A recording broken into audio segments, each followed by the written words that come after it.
Bueno, Ricardo, vamos terminando el capítulo número 28, el primero de varios capítulos relacionados a la educación en El Salvador. Tema complicado. ¿Qué piensas vos? Es una bomba. Pues me siento contento porque va a ser el primero de muchos. Sí, hay que hablar más de educación. Sí, correcto. Hay que hablar mucho sobre educación y cómo educamos, y no solamente los maestros, cómo educamos todos en un país como El Salvador. Ok. Bueno, en este pequeño capítulo, porque es quizás uno de los más cortos que hemos tenido, pero a manera de introducción, hablamos sobre un poco de la historia de la educación, de dónde vienen algunos términos, y tratamos de responder esta pregunta: ¿para qué se estudia? Pero la verdad es que no es una respuesta sencilla. Así que prepárate para esta pequeña conversación. La verdad es que deja muchas preguntas que vamos a ir respondiendo en los siguientes capítulos sobre la educación. Comenzamos. Bienvenidos al capítulo número 28 de Proyecto Chachalaca. Este capítulo se llama ¿Para qué estudiamos en El Salvador? En este capítulo nos acompaña Ricardo Hernández Pereira nuevamente. ¿Qué tal, Ricardo? ¿Cómo estás? Contento. Gracias por la invitación, viejito. En esta segunda ocasión en la que nos acompañas vamos a hablar de un tema bien polémico realmente, porque ni siquiera en ocasiones ponemos en duda por qué estamos estudiando y para qué estamos estudiando. Y para comenzar me gustaría consultarte, ¿qué vínculo tienes tú con la educación? Soy educador, soy maestro de lenguaje y literatura en tercer ciclo y en educación media. Ok. ¿Y actualmente te dedicas a esto de lleno o tienes otra afición? Me dedico de lunes a viernes. Y bueno, ya como hablamos en el podcast, hace unos cuantos podcasts. ¿El fin de semana sos Batman o algo así? Elaboro ficciones. Sí, escribo narrativa. Ok, y si tienen más curiosidad al respecto, en el capítulo número 12 pueden escuchar a Ricardo Pereira hablar sobre grandes escritores salvadoreños. Bueno, comenzamos entonces con este tema que es un poco intrincado. Bueno, Ricardo, entonces la primera pregunta: ¿qué es la educación? Bueno, una pregunta bastante compleja porque la educación nos remite a aprendizajes y el proceso educativo. Para vos ¿qué entendés por educación, Amaro? Bueno, mira, es un proceso en el que está una persona, que lo llamamos profesor o educador, y tenemos a otro ente dentro del salón o dentro del espacio que se llama estudiante o alumno, que se encarga de recibir conocimientos. Entonces es una transacción de información, digamos que principalmente unilateral, aunque también en ese proceso un profesor o un educador puede aprender. Pues fíjate que hay un bonito libro que quiero recomendar a quienes nos estén escuchando. Es de Aníbal Ponce. El libro se titula Educación, lucha de clases. Y es muy bonito porque Aníbal hace todo un recorrido de qué es educación. Y desde educación desde hace 10.000 años hasta la actualidad. Fíjate cómo son las cosas, ¿no? Eso que vos comentabas está bueno. O sea, de alguna manera es como una transmisión de conocimiento, pero no solamente de conocimientos, sino de valores y actitudes. Y obviamente la educación es un proceso que el ser humano lo desarrolla de manera formal, no formal e informal, según la Ley General de Educación. Y ya voy a hablar de eso más adelante. Pero hablando de este libro, de Educación y lucha de clases de Aníbal Ponce, el autor nos hace todo un recorrido de cómo era la educación hace 10.000 años. O sea, imaginemos en este momento, trasladémonos hace 10.000 años, cómo era la educación. O sea, los adultos enseñaban a los niños y a los jóvenes a cosas necesarias para su supervivencia. Cómo cazar un venado, cómo pescar en el río, qué tipo de hierbas y cuáles tenés que seleccionar para comer, para medicamentos, para lo que sea. Eso también es educación, ¿sí? Y la educación va evolucionando y conforme va evolucionando, imagínate, en la época clásica, y de ahí viene la palabra pedagogo. Ojo, de ahí viene la palabra. Viene del esclavo que llevaba a los niños a la escuela, a su formación, a la instrucción. Este esclavo recibía el nombre de paidagogo. El esclavo que llevaba a los niños a su formación o que daba cierta instrucción. De ahí viene la palabra pedagogo, de paidagogo. Y estos niños recibían ciertas instrucciones, música, literatura, pintura, escultura, qué sé yo. O sea, Aristóteles tenía su famosa liceo, Platón la academia. Y a lo largo de los siglos, en la evolución del hombre, nos damos cuenta que dependiendo del escenario, dependiendo de las situaciones, del contexto, del modelo social, así es la educación que reciben los niños y jóvenes y adultos dependiendo de estas situaciones, de estas circunstancias, desde la edad de piedra, por decirlo así, pasando por la época clásica, por la Edad Media, donde solo la nobleza tenía acceso a los libros, a esta clase de conocimiento, que ahora se nos hace muy normal, ¿no? Un libro, un maestro formal, un docente. Solo los nobles tenían la oportunidad de entrar a una biblioteca. Te estoy hablando del año 1000, 1100, 1200, 1300, cuando se fundaron estas universidades como Oxford y Cambridge. La universidad más antigua, creo que es del siglo X. Es Bolonia, ¿verdad? École, Bolonia. Creo que en el siglo X, y fíjate que esta de Oxford y Cambridge, creo que del siglo XI, siglo XII, la de Salamanca igual andará por esos siglos. Pero también los plebeyos, ¿no? Los siervos también tenían educación. Y era muy común que el herrero, el hijo del herrero fuese herrero, el hijo del zapatero fuese zapatero, su nieto también. Y esa también es una transmisión de conocimiento, ¿no? Universidades, el nombre de universidades viene de este conjunto de academias, de asociaciones, de artesanos que se juntaban y que, bueno, comenzaban a compartir este conocimiento. Y un conocimiento necesario para aquel entonces, ¿sí? Una pregunta. Esto de que el herrero tenía a su hijo y este también iba a ser herrero y así su nieto, ¿esto no pertenece a aquello que se llamaba como farsa cósmica o farsa divina? Pues sí, de alguna manera fue implementado, ¿no? Por el poder hegemónico de aquel entonces. Claro, en el que nacías, hijo de tal o esta forma de vida en esta familia. Entonces prácticamente no podías salirte de eso, no podías hacer otra cosa, porque es, según lo que tengo entendido, el poder decía que era lo que Dios te había designado. Claro, como a los nobles, ¿no? Si alguien es rey, alguien es noble por derecho de Dios. Así lo quiso. Sí, aquí vienen otras instituciones, ¿no? Viene la iglesia y su enorme influencia también, procesos de conocimiento, de valores. O sea, ojo, no hay que pensar en educación únicamente en conocimiento, únicamente en información, sino que es una cuestión mucho más compleja. Son actitudes, son valores también que se transmiten y se reproducen, ¿ya? Entonces, yo creo que me estoy yendo por las ramas. Sí. No, pero es un contexto sí, amplio del que hay que hablar siempre. Sí. Entonces, bueno, o sea, todo eso es educación. Y ahora caigo con lo que mencioné al inicio. Según la Ley General de Educación, creo que por aquí la tengo en la mano, según la Ley General de Educación, es deber, es obligación del Estado proveer educación a todos los ciudadanos. Pero esto no siempre fue así. No siempre fue así. Estas son ideas de la Ilustración. Ah, correcto. Ideas de la 1820. Por ahí. Cuando ya los estados toman por obligación la formación de sus ciudadanos. Empezamos a ver aquel cambio de... Pues la formación que ellos querían. Sí, claro. Empezamos a ver, en la Ilustración empezamos a ver esos cambios de monarquías a repúblicas, me parece. Muy interesante, porque si nos ponemos a pensar, hoy nos encontramos 2023, pero si nos vamos 100 años atrás, nos vamos a dar cuenta que estamos caminando o pateando, por así decirlo, una utopía, en el sentido de que si nos vamos a 1923, prácticamente no todo el mundo tenía educación. Tenía aprendizajes, digamos que por repetición, pero una educación formal como la que tenemos nosotros hoy en día prácticamente era una utopía que se pudiera... Existía, Maru. Existía. Esas fueron las primeras reformas. De hecho, Francisco Gavidia, nuestro insigne escritor, de los fundadores de la literatura salvadoreña, fue artífice de una reforma educativa. Pero cada reforma educativa responde a ciertos modelos y a ciertos intereses, ¿sí? Y ya voy a hablar un poco más adelante de todo eso si me da chance, ¿sí?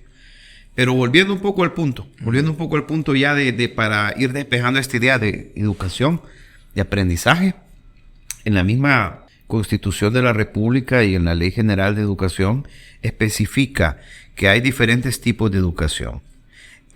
Está la modalidad de educación formal. Esto aparece en el artículo 8, en el artículo 9 de la Ley General de Educación.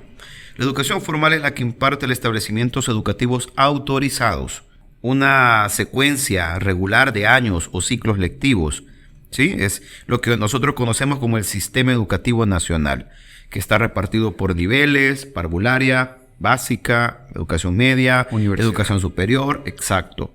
Está una educación que es una educación no formal, que son estos tipos de cursos que llegan como a complementar, esto aparece en el artículo 10 de la Ley General de Educación, este tipo de cursos que llegan como a complementarte. Ponele un curso de panadería, se me ocurre, ¿no? El de aire acondicionado. Aire acondicionado, lo que sea. Son no están acreditados, son informales. Pero hay otro tipo de educación que para mí me parece fundamental y que mucha gente no toma en cuenta, y creo que es fundamental. Es lo que se conoce como la educación informal. Y es este tipo de educación libre que la misma sociedad reproduce, ¿ya? O sea, te voy a hablar de un ejemplo claro. El motorista de una unidad de transporte público educa, ¿sí? ¿A otro motorista? ¿Te refieres a eso o en general? Educa en general. O sea, por eso es que mucha gente le toca correr, irse guindada del autobús y saltarse. Pero, a veces cuando para, tenés que saltarte, pero eso también es una educación, es una educación informal. Claro, informal, y prácticamente lo que me estás diciendo es condicional, así como que yo, señor bucero, voy aquí y no me importar lo que la gente querer o gente venir corriendo, ellos acostumbrar a mí. Eso es conductualista, eso es... No, esos son procesos culturales, ¿ya? O sea, como el cederle el paso a alguien, el ayudarle a una persona a cruzar la calle. ¿Cuántas veces vemos eso? ¿Y cuántas veces reproducimos eso? ¿O no lo reproducimos? ¿O vemos ahora las situaciones de violencia e intolerancia? Se da en otros países. Es algo cultural, ¿ya? O sea, y todo esto educa. Y te cito, te lo voy a leer por acá. La educación informal es la que se adquiere de manera libre y espontánea. Esto es del artículo 10 de la Ley General de Educación. Proviene de personas, entidades, medios de comunicación masivos, tradiciones, costumbres y otras instancias no estructuradas. Todos educamos, ¿ya? Los políticos educan con sus discursos, con sus palabras, con sus actitudes. Te mandan un mensaje que muchas personas lo pueden reproducir, lo pueden imitar, ¿ya? Las instituciones religiosas también educan, ¿ya? La señora que echa tortillas educa. Todos educamos. O sea, y vos no me lo podés negar, ¿eh? Hoy, antes de que comenzáramos este podcast, estábamos hablando de maestros. Y tal vez vos no te vas a acordar de una clase que te dieron el 9 de junio del 2009. Pero te vas a acordar de algo que hizo tu maestro, de una actividad que desarrollaron en la escuela, de cómo se trataban esos maestros entre ellos, cómo era la cultura educativa de esa institución. Si había armonía, si había respeto, si había solidaridad, qué valores se promovían. Eso también es educación fundamental, ¿ya? O sea, ojo con esto, no nos enfoquemos solamente en esta educación formal de que tengo que dar clases y tengo que terminar el programa y tengo que darte los temas y ya salgo de mi compromiso. El ser humano transmite humanidad. El ser humano educa por el ejemplo y predica con el ejemplo. No solamente el conocimiento, sino una serie de actitudes y de valores. A ver, decime, Amaro, no estoy educando yo. Si digo en mi salón de clases, vaya, las niñas barran y trapeen. Los muchachos, ayúdenme a mover los pupitres.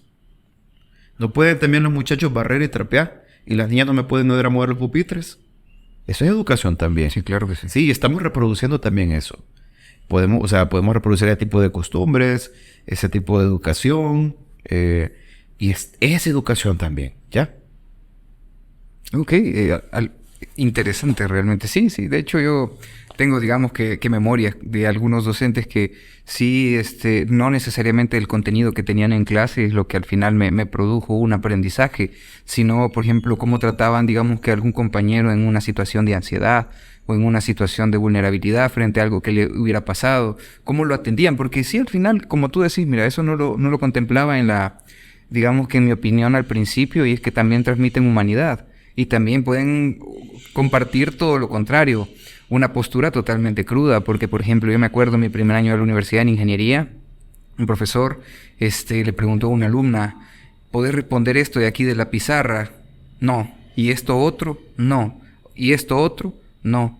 Entonces se le acercó y le dijo, ¿y entonces a qué estás viniendo a la universidad si no venías a responder las cosas que te preguntamos? Es que no pude estudiar porque mi mamá está enferma. Ah, pues lo siento, pero salite de acá, le dijo. Andate de la universidad, busca otro lugar donde sea más fácil, le dijo. ¿Qué te pareció eso a vos? Puta, yo me quedé así como que no puede ser. Yuca. No puede, no, qué cabrón, dije. Qué cabrón, no puede ser. Pero fíjate que, o sea, todos hemos tenido una serie de maestros que le hemos puesto apodos, sabemos con quién podemos hacer relajo, con quién podemos tirar papeles, o con quién ponernos serios, ¿verdad? Ponerte así como que, Y yo digo una cosa, mira, el respeto se gana, ¿ya? Pero incluso esos maestros malos educan.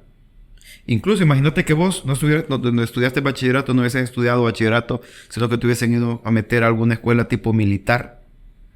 Pues no fueras el Amaru que sos ahora, viejito. Todos somos resultados de procesos. Es correcto. ¿Ya? Entonces es una cuestión bien compleja porque uno dice, hay que educar al niño para que vaya y cambie la sociedad.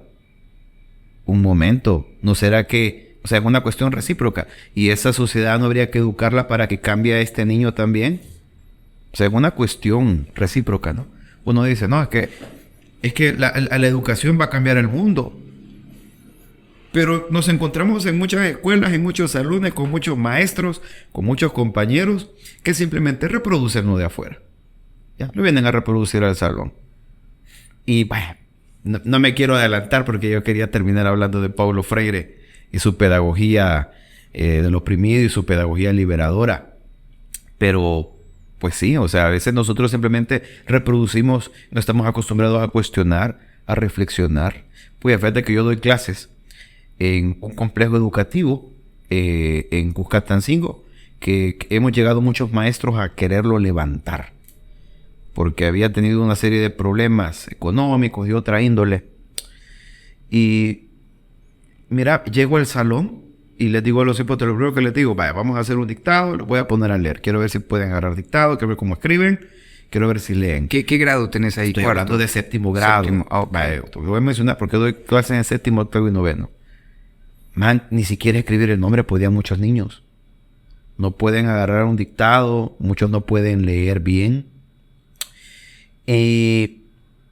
A lo que quiero llegar con esto es que comencé a hacerles una serie de preguntas que involucraban reflexionar de su opinión sobre esto. Reflexionemos, critiquemos esto. No sabes cómo les costaba, porque muchos estudiantes están acostumbrados y estamos mal acostumbrados, también algunos maestros.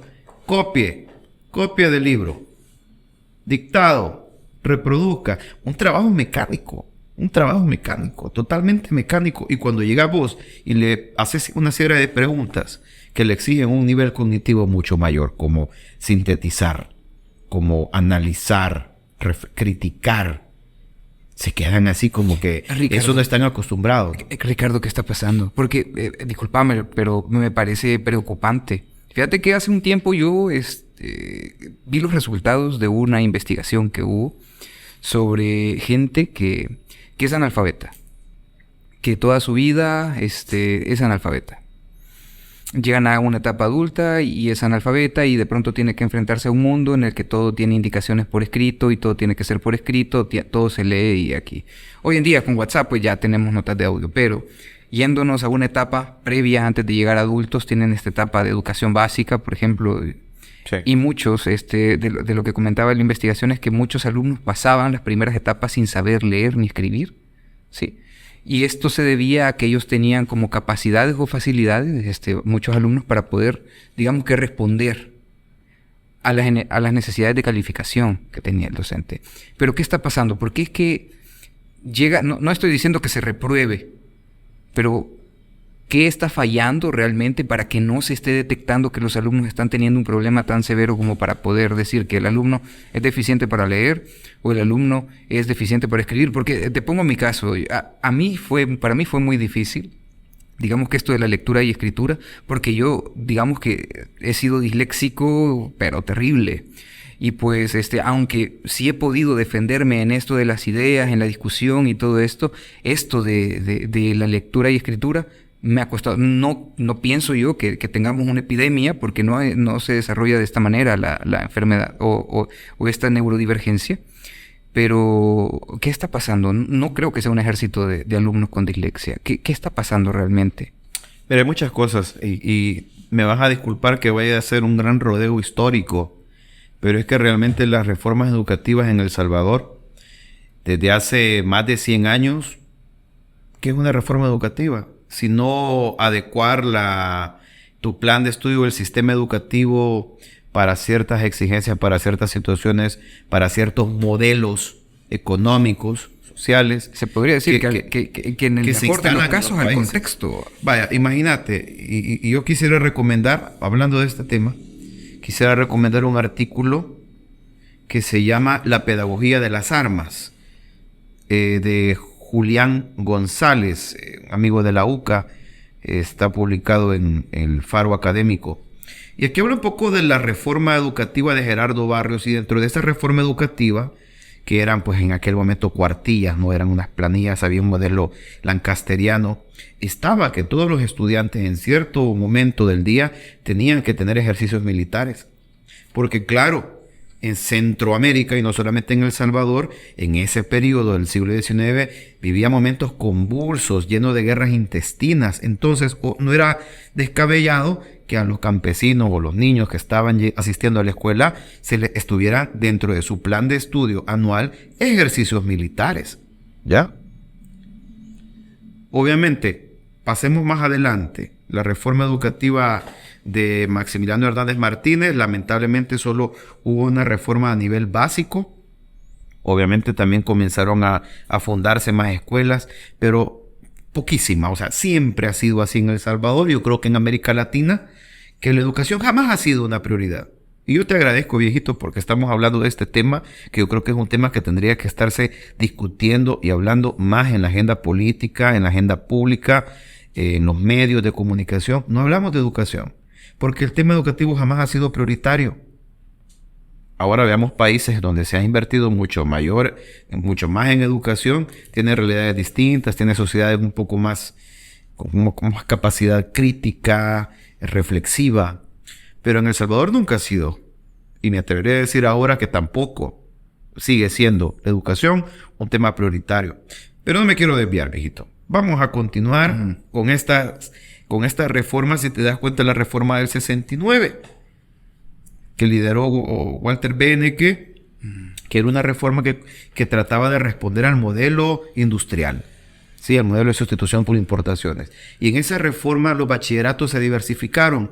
Había bachillerato en pesca, bachillerato en agricultura, en contaduría, mecánica, porque obviamente el país estaba, a través de esta reforma, quería responder a las demandas del país. ¿Sí? Ya, o sea, era esa época de los 60, de los 70. Lo que eran conocidos como el pequeño Japón de Centroamérica. La industria, sí, la industria, ¿no? Entonces, obviamente el modelo se reforma para responder a ese modelo económico, a esa demanda. ¿Qué pasa con la reforma del 94, ya después de la guerra? ¿No? Ya hay más cambios. Se busca uno de los ejes de la reforma educativa del 94 fue la ampliación, la cobertura. Comenzaron a fundarse muchas escuelas. Surge el famoso programa Educo, donde se iban a fundar escuelas. Eran los padres quienes administraban y gestionaban estos recursos. Y bueno, también se especializan las asignaturas. Antes había 3 años, ya se cortan a 2 años los bachilleratos generales. Siempre las opciones de técnicos. Ahora dicen, no sé qué tan cierto sea, que van a volver a 3 años. No lo sé. Pero pues se buscaba mano de obra barata en los 90, ¿no?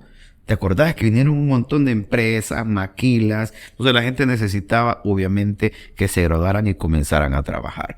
Y en la escuela, al menos en la escuela pública, ya vamos a hablar de las instituciones privadas, en la escuela pública se enfocaban en lo necesario. Y al maestro se le veía precisamente como un técnico. De hecho, los profesorados eran de 3 años, porque el profesorado en el nivel, en El Salvador, es casi un técnico, 3 años. Mire, encárguese de que el niño aprenda a leer, a escribir y un poco de aritmética. Nada más. ¿Sí? Nada más. Ahora, decime, ¿cuántos son los años de educación promedio del salvadoreño?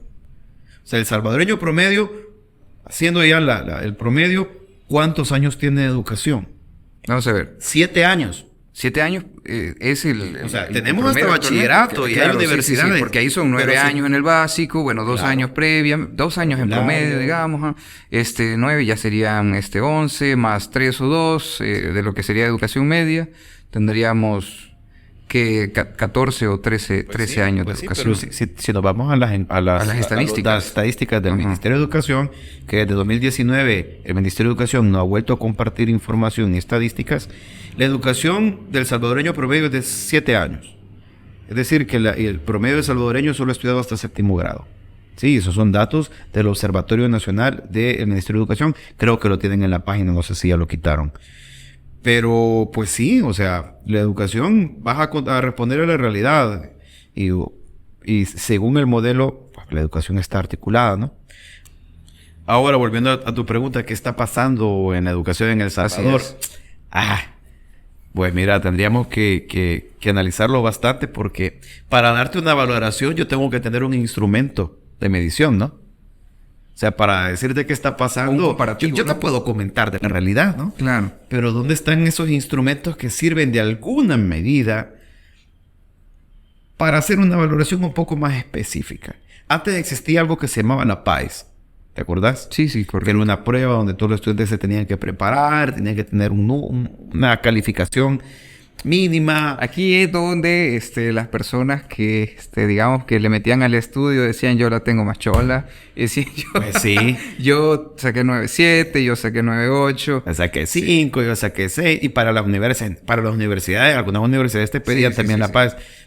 Recuerdo cuando yo me metí a estudiar educación, me pedían un número, no sé si 7.5 mínimo en la PAES para poder estudiar educación. Pero bueno, mira, ya que estamos aquí, ¿cuánto sacaste en la PAES? Fíjate que saqué 7.9. 7.9. Sí. Ok. No, mira, es que nunca he sido, yo nunca me he considerado un nerd, pero sí una persona bastante aplicada. No me preguntes cuánto.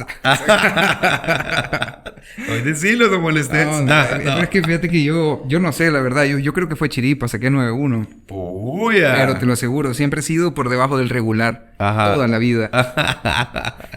No, pero mira, vaya. Pues sí, es una prueba, ¿no? Y una prueba de alguna manera no te va a decir totalmente quién sos. Sí, pero correcto. algo dice. ¿Ya?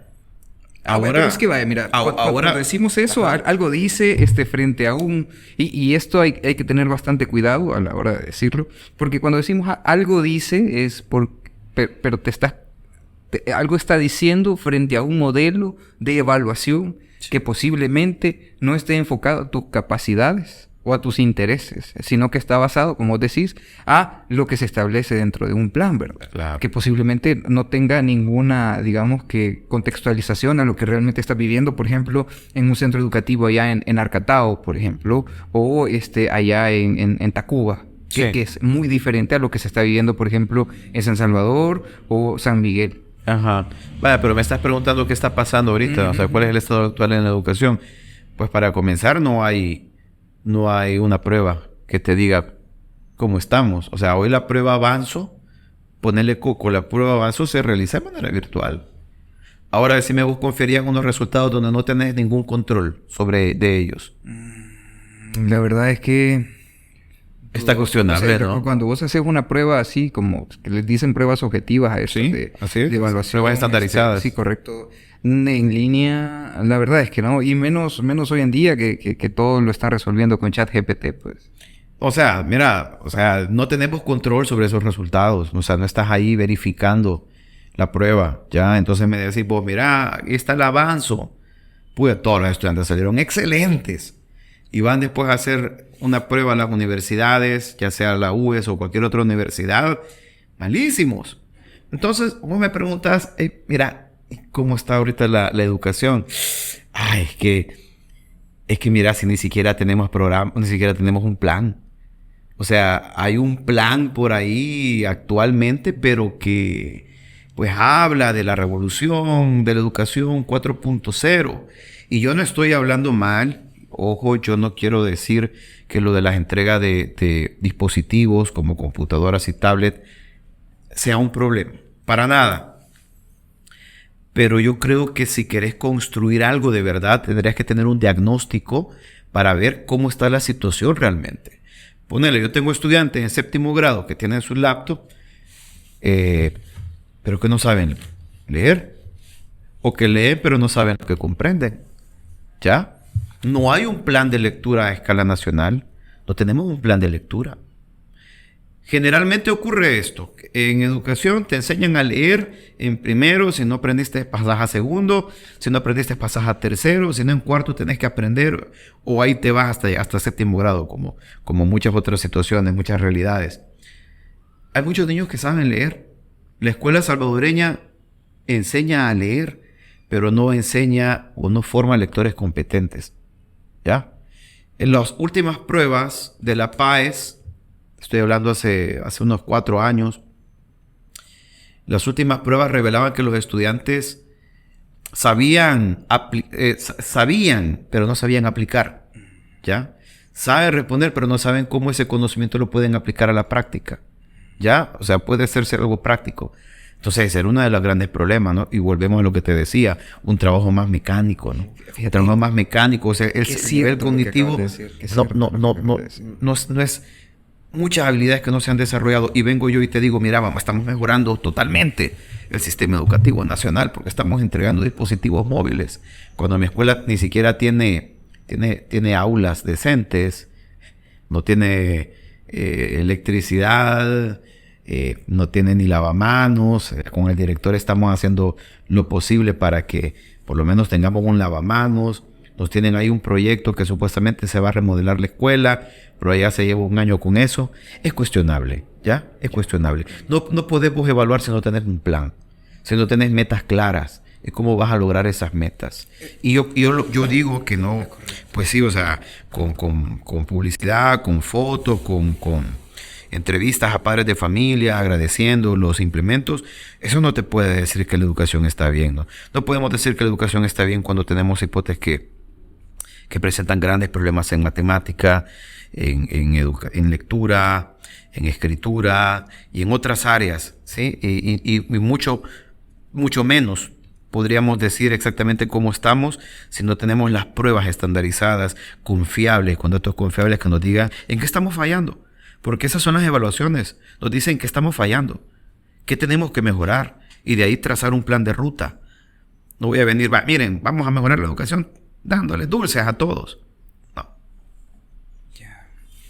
Mira qué serio lo que estás diciendo, porque vámonos al hecho. Yo que trabajo con estudiantes universitarios, he tenido la oportunidad de discutir con varios con respecto a cómo se sienten con esto de ya salir al mundo profesional y todo este asunto. O sea, cuando vos ves una carrera en la universidad, ves cómo está compuesta, ves que una carrera tiene objetivos de formación, saca un perfil o proyecta un perfil del profesional que va a tener. Pero, por ejemplo, una de las dificultades grandes en la Universidad de El Salvador, por ejemplo, cada docente toma su cátedra y pues hace como que una carrera es como una orquesta de materias. Pero, ¿qué es lo que pasa de pronto en esta situación? Que cada docente decide hacer su solo de guitarra eléctrica o de bombo sin consultar, sin tomar en cuenta cuáles son los perfiles profesionales que están buscando tener. Y de pronto tenemos un gran número de estudiantes que llegan a los últimos años y que sienten que no saben hacer nada. Porque primero, están desvinculados de lo que se está haciendo allá afuera. No conocen, no saben, no entienden qué es lo que está pasando allá afuera. Y por otro lado, tenés docentes que tal vez están desfasados en metodología, en herramientas, en conocimientos incluso, porque te pongo este caso ahorita. Yo que estoy, digamos que en esto de preparar actividades académicas y también en evaluaciones, estoy viendo lo de ChatGPT, por ejemplo. Vos agarras un examen, empezás a responderlo y ChatGPT te va a dar una nota que puede ser 9, 5, 9, te puede dar 10. Es muy poco probable, incluso con esta última versión que sería ChatGPT 4, que no llegues al 10. Es muy poco probable. Y muchos docentes, no saben que esto existe. No saben que los alumnos lo están utilizando. Y esto, hay que decirlo, que esto ya llegó para quedarse. Esto prácticamente... Aquí hay un problema. Llegó para quedarse, pero de pronto tenemos alumnos que lo están viendo como la única solución a todo lo que van a tener. Y que prácticamente llegan a la conclusión ellos mismos, porque también me lo han dicho, de que tienen esa idea de que si ChatGPT responde por ellos, entonces ellos ¿qué son? O sea, son, digamos que una herramienta para ChatGPT para que él pueda hacer el examen. Así como que yo solo copio y pego o transcribo. Entonces, la inteligencia artificial ya vino, se instaló. Y ya vamos a hablar un poquito más adelante de esto, pero termino así como para poder dejarle espina más adelante. Estas inteligencias artificiales están resolviendo, están ya dejando, digamos que desfasado a los docentes en esto de las evaluaciones. Y esto va a aumentar el problema de que el alumno no sabe en qué se está transformando como profesional.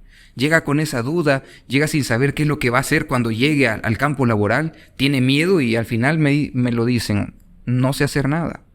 Aunque hayan pasado 5 años en una carrera, no sé hacer nada. Ya a mí me toca hacer, digamos que un poco de psicólogo, perdón ahí para los que nos están escuchando y están en psicología, porque mira, y vos viste esto, viste lo otro, ¿verdad? Y esto se hace allá. Pero ahí nace del interés del profesor, de querer sentarse a hablar con ellos, de darles una motivación, pero como vos decís, ¿verdad? También compartimos humanidad a la hora de esto. Mira, es un tema súper complejo, así te lo digo. Quizás para hacer un comentario de lo que decís, yo creo que toda tecnología debe ser vista como un apoyo, como una herramienta. Y ahí también nos cuestionamos, ¿no? Porque, o sea, vamos al lado ético de los estudiantes. No nos correspondería también confiar en el estudiante de alguna manera, o que el estudiante sea consciente. Claro, o sea, uno puede hacer trampa, ¿no? Pero ¿y dónde está la dimensión ética? O sea, ¿realmente vas a aprender o no vas a aprender? ¿O qué te interesa, no? O sea, porque tenés que desarrollar una habilidad. Y eso también es educación. Pero ahora te digo esto, en una sociedad en donde la ética realmente no es valorada, en una sociedad en la que, por ejemplo, ver memes y repetir lo que se ve en el meme y que tal vez es prácticamente un contravalor a lo que ya conocíamos, prácticamente no, o sea, me lo preguntás a mí y yo digo, hablar de ética es importante, claro que sí, pero ¿qué tanto eco va a tener en la cabeza de los estudiantes? Sí, incluso en la casa tienen un conjunto de valores diferentes que puede ser muy, muy alto o deficiente, ¿ya? Claro. Mira, yo no me quisiera ir tan hacia en el aire porque este es un tema súper complejo. Ya lo mencionaba Bauman con las, ¿cómo se llamaban? Creo que la modernidad líquida o los tiempos líquidos. No recuerdo, que es todo un fenómeno que se está dando a nivel mundial. Un fenómeno que tiene que ver precisamente con esto, ¿no? Con el cambio de valores. O sea, imagínate quiénes son nuestros influencers, ¿no? ¿Qué tipo de influencers tiene el salvadoreño promedio? Y hay estudiantes que ganan becas en otros países, hay maestros que hacen un trabajo enorme, no son valorados. Generalmente en las redes sociales, y las redes sociales también educan, ¿ya? ¿Quién tiene el poder sobre esas redes? Ojo, están reproduciendo eso, ¿no? Y de alguna manera los estudiantes quieren reproducirlo. Pero quizás será para hablarlo en otra ocasión esto. Para no irnos tan arriba y lo que te mencionaba, o sea, este tipo de pedagogía como Freire, ¿no? Que Freire te decía, pues, hay que platicar con el estudiante, hay que conversar, hay que generar realmente un contacto, ¿sí? O sea, realmente generar un contacto, un pacto entre estudiante y maestro, porque también cuando uno de maestro aprende, yo he aprendido muchísimo de mis estudiantes en todos los años que tengo de trabajar, pero es un tipo de educación no de te pido, me das, sino que podemos construir juntos. Y cómo esto de construir nos hace felices. Y aquí vamos a la pregunta inicial, ¿para qué estudiamos?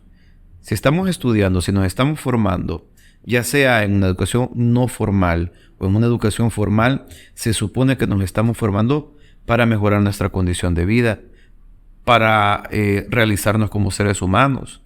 En resumidas cuentas, estamos estudiando para ser felices. O debería ser que estemos estudiando para nuestra realización personal para correcto. Ser felices. Sí. Desde la época de edad de piedra que te comentaba, desde que se tenía que aprender a cómo cazar, cómo pescar, hasta la actualidad. ¿Por qué estamos estudiando? Y otra pregunta. Nos hemos creado en un modelo totalmente academicista donde creemos que yendo a la universidad vamos a lograr esa realización personal. Pero podríamos valorar también otras áreas, no necesariamente ir a la universidad te hace una persona inteligente una persona respetable. O sea, hay muchas personas, imagínate, muchos niños me dicen bromeando, antes lo veía como que, no, ¿por qué? Profe, quisiera ser youtuber. Y qué bueno, o sea, prepara tu material, vas a tener que organizar tu material, vas a tener que escribir tu material, vas a tener que tener una estructura, prepararlo, planificarlo, saber cómo comunicar ese material, compartirlo. Pero para eso tenés que tener ciertas habilidades. Creo que son al final de lo que estamos hablando de las habilidades. Pero si tenés un proyecto, si tenés un emprendimiento, si querés hacer un negocio, si querés dedicarte a cualquier otra cosa, pues tenés que tener ciertas habilidades. No necesariamente una visión de que vas a ir a la universidad o tenés que ir a la universidad. También sería bueno pensar un poco eso, ¿no?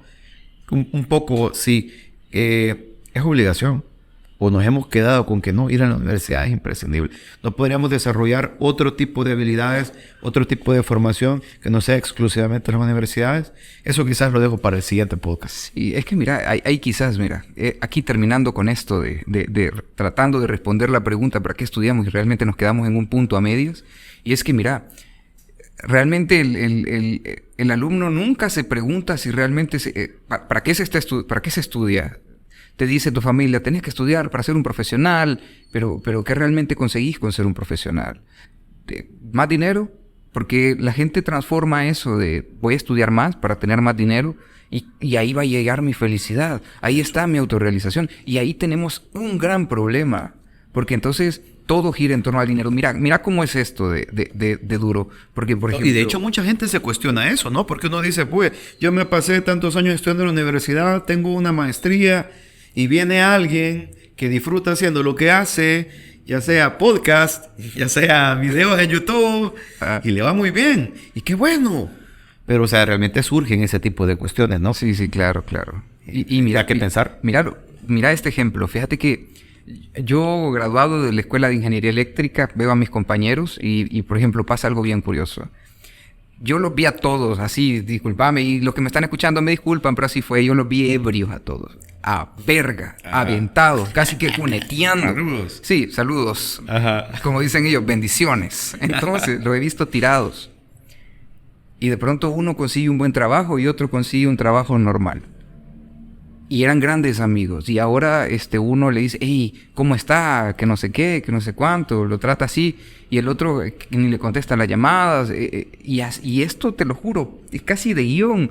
El que consigue un buen salario, el que consigue una gran cantidad de dinero mensual por su trabajo, prácticamente empieza a ver de menos a los demás. Y el que gana menos se empieza a ver a los demás como que si lo reducen, se tiende a ver de menos, como que si el autoestima dependiera de la cantidad de dinero que estás ganando. Eso es un gran problema.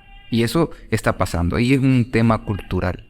Bueno, este va a ser el primero de una serie de podcasts o capítulos de Proyecto Chachalaca relacionados a la educación, porque realmente consideramos que es un tema muy importante y que está en el tintero. Es como una deuda que tenemos también como sociedad.